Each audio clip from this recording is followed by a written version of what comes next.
מסתבר שלא צריך ללכת רחוק עד לברזיל בשביל למצוא קרנבל הנמצא בעיר התחתית בחיפה, המלכד את כל תושבי העיר ב3 ימים של מוזיקה ומגוון הופעות רחוב.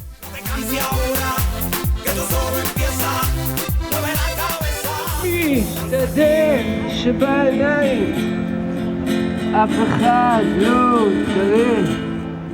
הכבשים חיים, הם יהודים, ערבים, גלעד שליט היה חוזר גם, כל עם ישראל עושה חיים, עמי. זה נקרא בעברית דאונטאון פה. זה מקום יפה שאנשים יבואו. מתאים.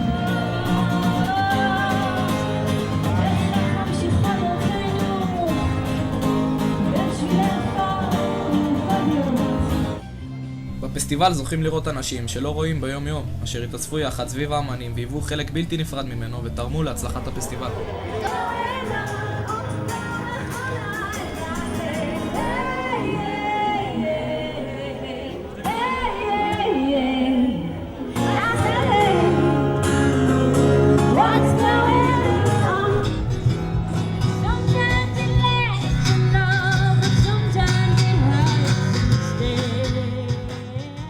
בדרך כלל בחיפה זה לא קיים, אתה הולך ברחוב, אתה בערך היחידי. פה אתה באמת רואה אנשים יפים בכל הגילאים, אתה רואה אמהות עם עגלות של הילדים, זה משהו מרגש, באמת, כיף אחד גדול.